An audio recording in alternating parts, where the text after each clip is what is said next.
주식, 암호화폐, ETF까지 원픽 리포트. 자, 우리가 핵 추진 잠수함의 연료를 공급받을 수 있도록 해달라 이렇게 했죠. 네. 그리고 농축과 재처리도 하게 해달라 이렇게 말했어요. 이게 무슨 말이냐면 우라늄이라고 들어보셨죠? 우라늄 많이 들어보셨죠? 네, 많이 들어봤습니다. 네. 우라늄을 산에서 캘 거 아니에요. 쉽게 말하면. 그러면 우라늄 원석에 광석에 우라늄이 많이 들어있지 않아요. 0.05에서 많이 들어있어야 0.5%예요. 물론 10% 20% 들어있는 것도 있는데 이건 노다지예요. 이건 거의 없어요. 캐나다 같은 데 일부에만 있어요. 네. 그럼 거의 없는 거나 마찬가지잖아요. 근데 우라늄도 우라늄 238이 있고 우라늄 235가 있거든요. 근데 그 0.05에서 0.5%밖에 안 들어있는 그 우라늄 안에 우리가 원자력 발전소에 쓰는 우라늄 235는 토 0.3%밖에 안 들어있어요. 아, 이거 어마어마하게 작죠? 그러네요. 그러면 석탄을 캤는데 흙 속에 0.05에서 0.5%밖에 안 들어있고 거기서도 살 수 있는 석탄은 또 0.7%다 그러면 곤란해야겠죠? 어마어마하게 곤란해야겠죠? 그걸 농축이라고 그래요. 그래서 이걸 5%까지 농축을 시키잖아요? 그러면 원자력 발전소에 쓸 수 있는 우라늄 연료봉이 됩니다. 그걸 집어넣고 분열시키는 거예요. 우라늄 235를. 그다음에 요걸 20%까지 농축을 하죠. 그러면은 드디어 핵 추진 잠수함이나 항공모함, 핵 추진 항공모함에 쓸 수 있는 연료봉이 되는 거예요. 5% 20%면은 저겠어요, 고겠어요, 중이겠어요. 저겠죠? 저죠. 네. 예, 그걸 저농축이라고 그래요. 저농축을 해요. 예. 네. 이건 평화적이에요. 이거는 안 터져요. 핵폭탄이 안 돼요. 그런데 저농축을 고농축, 90%면 고농축이겠죠? 그렇죠. 이상 농축을 하면 고농축인데 이걸 HEU라고 그래요. 고농축 우라늄. 고농축 우라늄이 영어의 약자예요. 네, 네.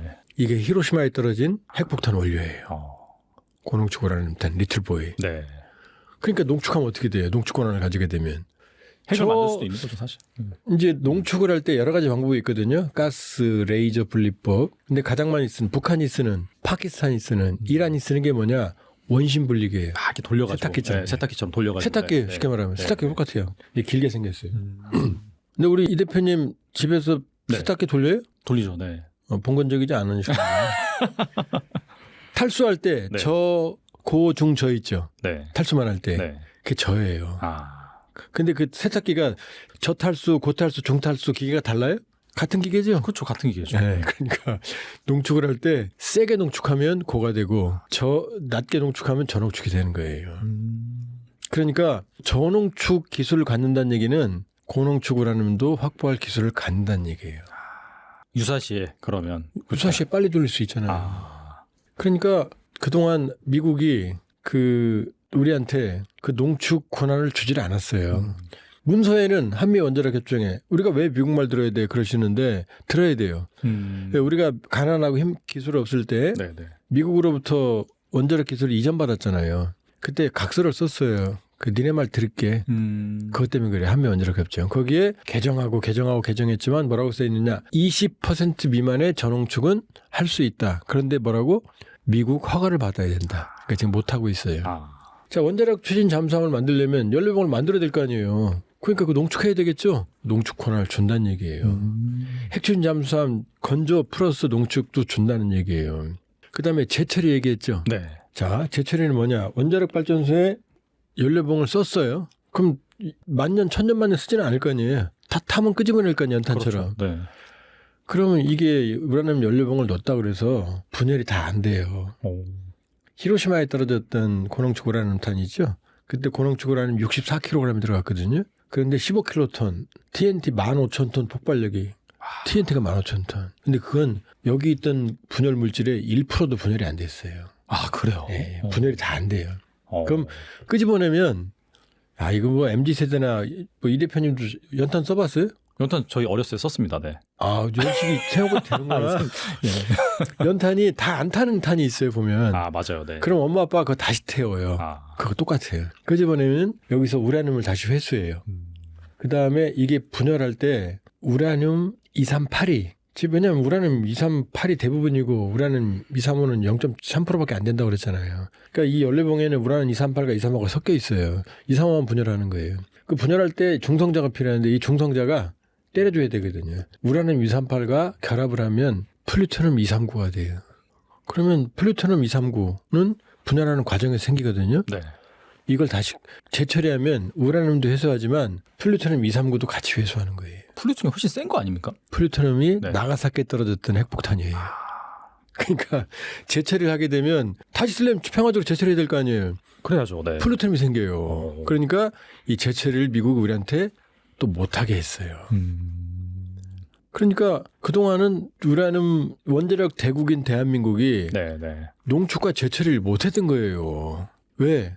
니네들이 핵무기 만들까 봐 이런 거예요, 미국이. 네, 네. 실제로 박정희 대통령 때는 무공화 계획이라는 자치행구장 계획이 있었다는 게 거의 정설이고 노무현 정부 때는 뭐 실수인지 의도인지 그 미량을 우리가 농축을 해봤어요. 들켰어요. 그래갖고 우리가 자진 신고하고 나 알아서 벌 쓸게. 그러니까 우리를 안 믿으니까 일본은 20% 미만의 전농축과 재처리를 허가해 줬어요. 맞아요. 네. 네, 일본은 플루토늄이 핵무기를 수천 개 만들 정도로 있어요. 어마어마하게 있다고 네. 하더라고요. 네. 근데 이번에 핵추진 잠수함과 농축 받아야 되겠죠? 재처리까지 얘기했잖아요.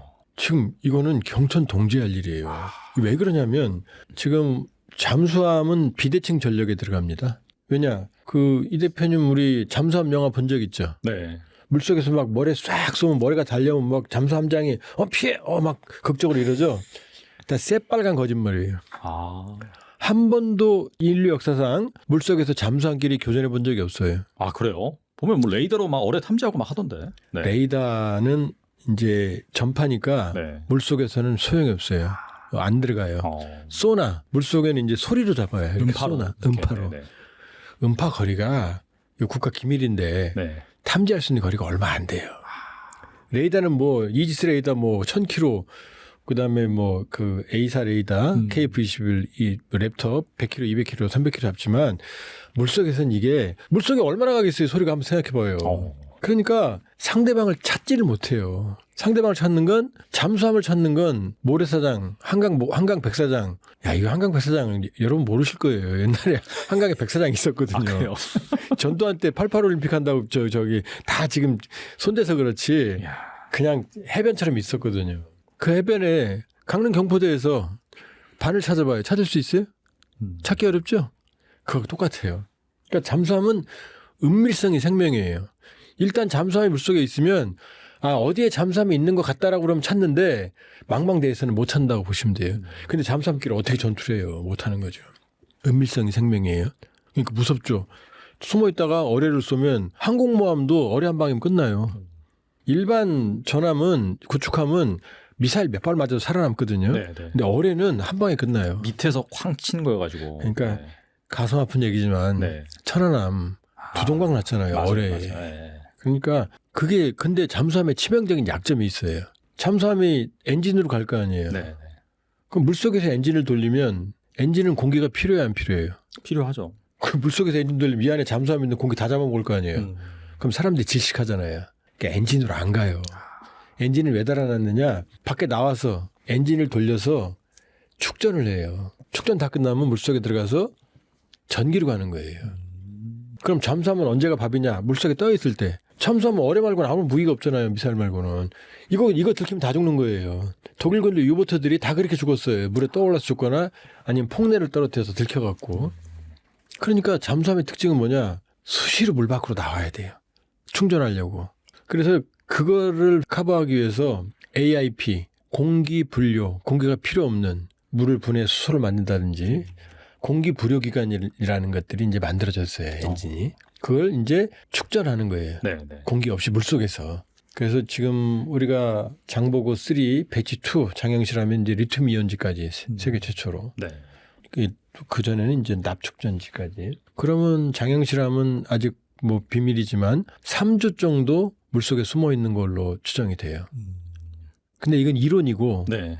만약에 3주 다 끝났는데 전기 하나도 없는데 부상 못 하잖아요. 그러니까 네. 더 빨리 올라와야 돼요. 그리고 또 하나는 만일에 잠수함이 쫓기거나 실제 교전이 벌어지면 빠르게 기동해야 될 거 아니에요. 네. 그럼 한두 시간이면 다 방전돼 버려요.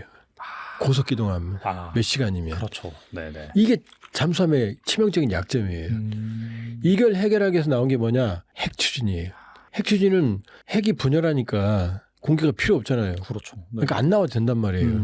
그리고 이 분열하면은 어마어마하게 전기를 만들 수 있거든요. 원자력, 그 원자력 발전소가 있는 거예요. 지금 하나가 잠수함에. 그러면 이 어마어마한 에너지를 가지고 물도 만들어내요. 물을 분해해서. 물도 만들고 바닷물 분해하면 청수 만들잖아요. 그다음에 그걸 이용해서 공기도 만들어내요.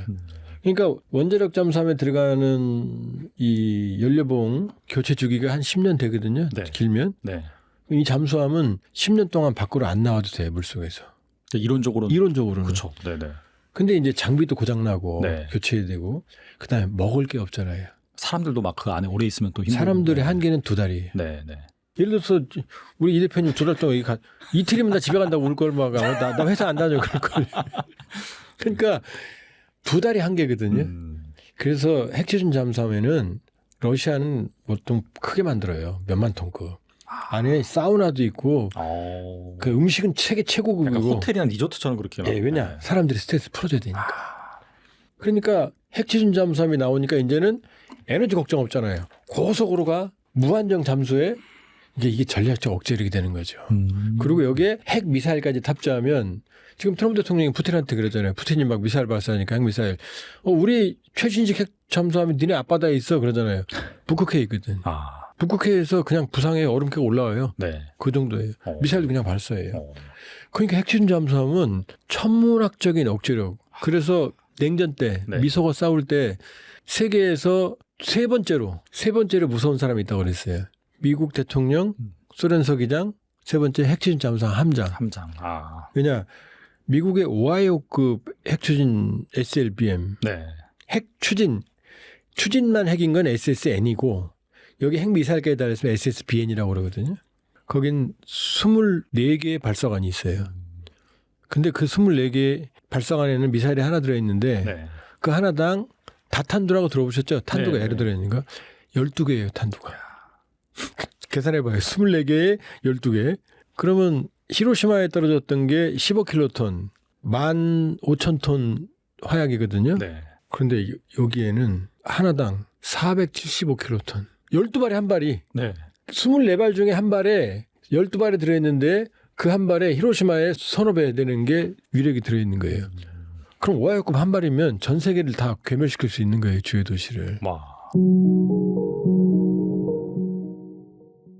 원래 무기라는 거는 한 가지 무기 가지고 되는 거 아니잖아요. 네, 네. 지상에서 오는 위협, 공중에서 오는 위협, 그다음에 해상에서 오는 다 틀리니까 적어도 해상에서 오는 쪽의 위협, 네. 위협은 네. 우리가 차단할 수 있다 이렇게 얘기할 수 있고 거기다 플러스해서 핵추진 잠수하면 수직 발사관이 있기 때문에 해상에서 북한의 뭐 주석권을 공격할 수 있는 이런 능력까지 완비됐으니까 그러니까 SLBM 과거에 비하면 훨씬 향상됐다 얘기할 수 있죠. 근데 북한도 함부로 막 그런 소리 못 하겠네요, 이제. 우리나라 핵 잠수함 있고 북한은 하면은. 이미 우리가 이제 경제력, 군사력에서 압도하기 때문에 요즘 뭐 큰 소리 안 하고 오로지 하는 것이 미사일만 시험 발사하고 있잖아요. 그리고 이 핵 그 추진 잠수함에 들어갈 연료를 좀 공급하는데 승인해달라 이제 이런 식으로 이재명 대통령이 말을 하긴 했는데 사실 이전부터 그 위성락 국가안보실장이 원자력 농축 재처리와 관련해서 그러니까 일본과 동일한 수준의 요구를 미국한테 전달을 했고 뭐 긍정적인 반응 얻었고 문서화 작업 중에 있다라고 했는데 사실 이렇게 된다면 우리가 지금 원자력 발전소 돌리고 있고 여기에서 뭐 다 쓴 연료봉 같은 경우에는 지금 쌓아놓고 있는데 이거 처리가 안 돼가지고 지금 상당히 좀 곤란한 상황인데 이거 재처리 가능하면은 또 여기에서 플루토늄도 만들 수 있고 뭐 결과적으로는 뭐 농축도 할 수 있고 이런 그림이 좀 가시권에 있는 것 같은데 이거 어떻게 보세요? 그래서 IAEA에서 농축 및 재처리 시설을 가지면 IAEA에서 사찰이 빈번해요. 그래서 핵무기를 못 만들게. 그래서 우리가 이제 투명하게 우리 사찰을 받겠다 이런 선언을 해야 농축 및 재처리 시설을 가질 수 있죠. 그다음에 이제 농축 시설 같은 경우는 우리가 일단 20% 미만을 하겠다고 했는데 뭐 그 기술은 뭐 비슷비슷해요. 그러나 우리는 핵무기를 만들지 않겠다고 했으니까 농축은 그 이상 잘 안 할 것이고 경제적으로 활용하는데 많이 치중을 할 것이고 사용 후 핵 연료는 재처리하면 프루툼이 나오니까 네. 그건 또 핵무기 프루툼 타는 원료거든. 네. 그것이 이제 사찰을 많이 받겠죠. 그래서 그렇게 하면서 재처리하면은 지금같이 막 수조에 막 이렇게 싸놓고 네. 방사능 누출 안 되게 그렇게 할 필요는 없어요. 그것이 지금 포화 상태거든. 맞아요. 그렇게 하면서 네. 재처리하면서 다 외국에 내보냈었거든 과거에는. 그래가지고 그거 돈 주고 우라늄 사올 때 또 돈 주고 그래서 엄청나게 경제적으로 우리가 자립을 못했어요. 그걸 해달라. 그런데 일본하고 우리도 같은 수준을 해달라 했는데 일본은 이 미국 말을 잘 들었는데 우리 한국은 1970년대 박정희 대통령이 핵무기를 만들다가 한번 들통났어요. 그렇죠. 그것이 신뢰 때문에 계속 우리는 색안경 끼고 보고 그 브레이크를 걸어왔다고. 미국에서. 그러나 뭐 2018년 19년 뭐 하노이 싱가포르 회담 우리가 주선했잖아요. 북한의 비핵화를. 그 정도로 전 세계가 우리는 핵무기를 안 갖겠다는 선언을 했기 때문에 그런 농축 및 제철을 가져야 되겠다. 이게 논리가 이제 작용되는 거고 그다음에 뭐 농축 및 제철을 가지면은 이미 핵무기 유사시에 핵무기를 만들 수 있는 잠재 역량 확보되는 거예요. 그렇죠. 네. 예, 그렇기 때문에 그런 면에서는 일본하고 대등한 수준으로 요구해달라 하는 게 우리가 요구고 그것이 어느 정도 반영됐고 그것이 반영된 데는 우리가 3,500불이라는 투자하면서 미국의 조선업을 재건시키고 이런 반대국부가 작용했기 때문에 가능하다. 이렇게 얘기할 수 있죠. 그러니까 앞서서 전작권 전환 얘기할 때 미국도 정권마다 좀 다른 스탠스를 보였다라고 말씀하셨는데 이 트럼프 정권의 핵심 같은 경우에는 결국에는 이제 이 동맹국을 내가 이제 돈 들여서 막 지켜줬는데 나 돈 쓰기 싫다. 방위비 니네가 분담해라. 이제 이런 논리잖아요. 그런 차원에서 어떻게 본다면은 이 사용 후 핵 재처리도 그렇고 그다음에 핵 추진 잠수함도 그렇고 너희들이 국방비를 덜 쓰고 그렇게 해줄게. 대신에 이걸 우리가 용인해줘. 약간 그런 선순환 구조로 갈 수 있는 그런 부분도 좀 있겠네요. 그렇죠. 이제 기브앤테이크가 된 거죠. 우리가 방위비 증액하겠다. 트럼프 당시 원하는 대로 우리도 5%를 향해서 계속 올리겠다.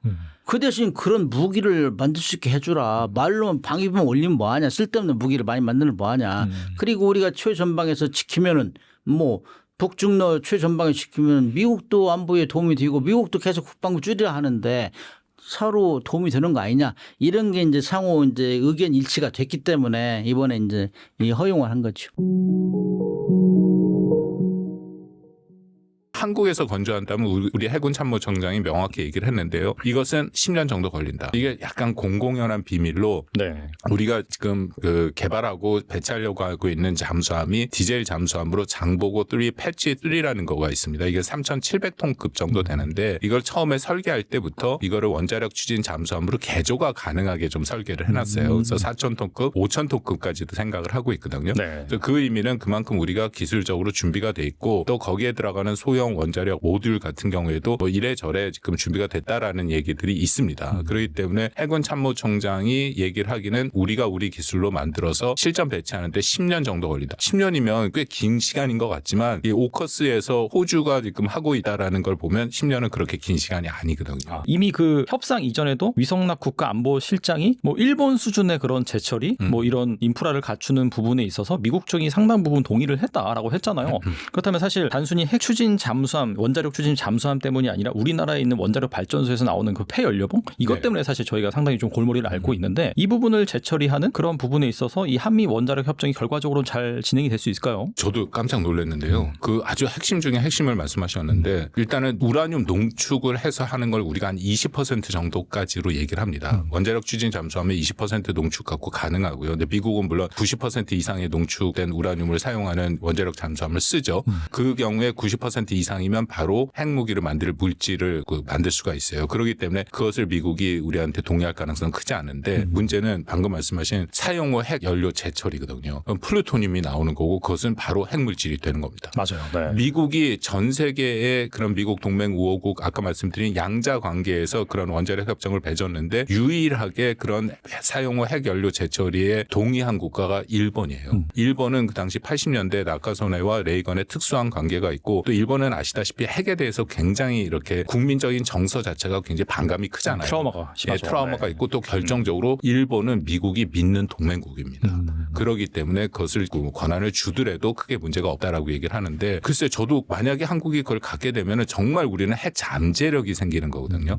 그러니까 말씀드린 것처럼 민수형 같은 경우에도 사용 후 핵 연료 재처리를 해야 이 방패장 같은 거를 지금 저준이 제가 포항에 있었는데 포항 옆에 경주에 저준이 방패장을 만드는데 20년 2년 걸렸어요. 저준위 방패장이라는 것은 원자력 그 발전소에서 사용되는 무슨 장갑, 무슨 옷 같은 거, 이 마스크 뭐 그런 것들 폐기하는 저준위거든요. 근데 고준위 방패장은 바로 말씀드린 사용 후 핵 연료 재처리를 보관하는 그 연료봉을 보관하는 건데 그거는 방패장이 없이 그냥 원자력 발전소에 그냥 저수조 같은 데 보관하거나 건식으로 보관을 하고 있거든요. 그것도 2027년 얘기도 있고 2030년에 포화 상태가 된다. 근데 그것을 재처리를 하게 되면 부피가 20분의 1에서 100분의 1까지 준답니다. 그러기 때문에 그것이 상업용 목적으로 또 필요한데 강한 필요하지만 문제는 그것은 언제든지 또 핵의 그 무기를 만들 수 있는 핵물질이 된다는 거잖아요. 그래서 저도 위성락 실장 말을 들었는데 과연 그것이 미국이 동의할 것이냐. 저는 거기에 대해서 아직은 잘 모르겠어요. 왜냐하면 미국 내 이른바 국무부에 이 비확산 탈레반이라는 사람들이 있습니다. 저도 직간접적으로 네. 그들과 원자력 협정 개정을 할 때 해봤는데 네. 진짜 강경해요. 그러니까 요만큼도 그런 권리를 우방국 동맹국한테 주지 않으려고 합니다. 그래서 아까 헤그세스 장관 말씀하셨는데 헤그세스도 얘기를 뭐라고 했냐면 트럼프 대통령이 상당히 중요한 결정을 내렸다. 그러면서 나중에 자기네가 국무부, 에너지부 뭐 그랑 논의하겠다. 그렇게 얘기를 했잖아요. 맞아요. 네. 근데 제 생각에 국무부의 그 탈레반 그 세력들이라고 얘기를 하면 거기서 통과될 가능성은 저는 거의 없거든요. 굉장히 크게 반대를 하겠죠. 물론 뭐 대통령이 결정을 해서 밀어붙이면 되긴 하는데 과연 또 트럼프가 그 정도까지 해줄까. 그래서 다시 돌아가서 과연 원자력 협정이 개정이 될까. 저는 되는 것이 맞다라고 생각하고 우리가 여러모로 민수형도 그렇고 군사적으로 잠재력을 갖는 건 중요하다고 생각을 하는데 과연 그 수준까지 될지는 한번 최종적으로 봐야 된다라고 판단이 됩니다.